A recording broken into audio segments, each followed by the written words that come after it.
କରିବା ପାଇଁ। ପ୍ରଡ୍ୟୁସର ଆଉ କଳାକାର ରାଜନୀତି ହୁଏ, ଦାଣ୍ଡରେ ପଡ଼େ, କେସ୍ ହୁଏ, କି କ'ଣ ମତ ରହିବ ଆପଣଙ୍କର? ସେଇଟା ପର୍ସନାଲ୍ ସମସ୍ତଙ୍କର ନିଜ ନିଜର ଚିନ୍ତା।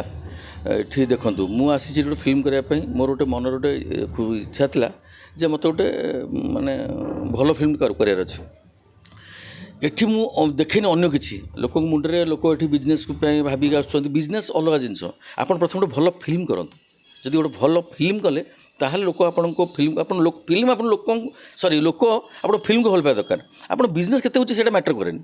ବିଜନେସ୍ ଆପଣ କେଉଁଠି ବେପାର ଲାଭ ହୋଇପାରେ, ଲସ୍ ହୋଇପାରେ। ଆମେ ପୂର୍ବରୁ ଜାଗା ବାଡ଼ି ବେପାର କରୁଛୁ, ଅଲଗା ବେପାର ବି କରୁଛୁ।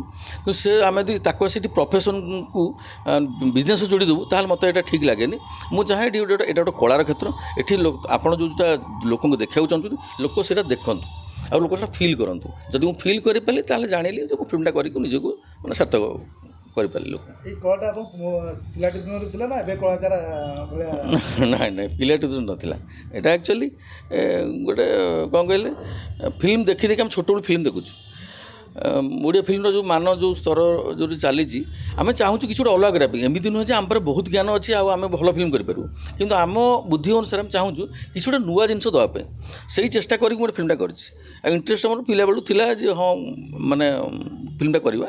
ସେଇଟା କଲି, ମାନେ ସାର୍ଥକ ହେଲା ଜିନିଷଟା। ଘରେ ସପୋର୍ଟ କରୁଛନ୍ତି ସମସ୍ତେ ଫ୍ୟାମିଲି ପୁରା ସପୋର୍ଟ।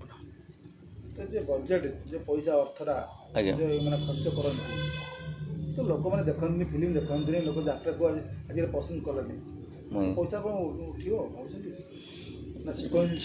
ସେଥିପାଇଁ ତ ମୋ ଭଳି ସବୁ ପ୍ରଡ୍ୟୁସର ଚିନ୍ତିତ ଏଇ ଚିନ୍ତା ପାଇଁ। ସେଇଥିପାଇଁ ଲୋକ କମ୍ପ୍ରମାଇଜ୍ କରନ୍ତି। ମାନେ ଯେଉଁଠି ଆପଣଙ୍କର କୋଟି ଟଙ୍କା ବଜେଟ୍ର ଫିଲ୍ମ ହେବା କଥା, ଲୋକ 50 ଲକ୍ଷ, 60 ଲକ୍ଷ, 40 ଲକ୍ଷରେ କରୁଛନ୍ତି। ଏଇଥିପାଇଁ ଯେ ସେମାନେ ଜାଣୁଛନ୍ତି ଯେ ଆମର ଫିଲ୍ମର ଆମ ମୂଳ ଖର୍ଚ୍ଚ ଉଠିବନି। ସେଥିପାଇଁ କେବଳ ମୁଁ ଆପଣଙ୍କୁ କହିଲି ନା, ଏଥିପାଇଁ ନା ଗଭର୍ଣ୍ଣମେଣ୍ଟ କିଛି ଆମ ପାଇଁ କିଛି ସୁବିଧା କରୁଛି, ନା ହଲ୍ ମାଲିକ ଆମ ପ୍ରତି କିଛି ତାଙ୍କର ଆନ୍ତରିକତା ଅଛି। ଆମର ପୂର୍ବରୁ ଆମ ଓଡ଼ିଆ ଇଣ୍ଡଷ୍ଟ୍ରିର ବହୁତ ମାନ୍ୟଗଣ୍ୟ ବ୍ୟକ୍ତି ଅଛନ୍ତି, ଯେଉଁମାନେ ଭଲ ଲେବୁଲ୍ରେ ଅଛନ୍ତି, MLA ଅଛନ୍ତି, MP ଅଛନ୍ତି, କିନ୍ତୁ ସେମାନେ ବି ଆଜି ପର୍ଯ୍ୟନ୍ତ ଠିକ୍ ଭାବରେ ନା ଚେଷ୍ଟା କରିଛନ୍ତି।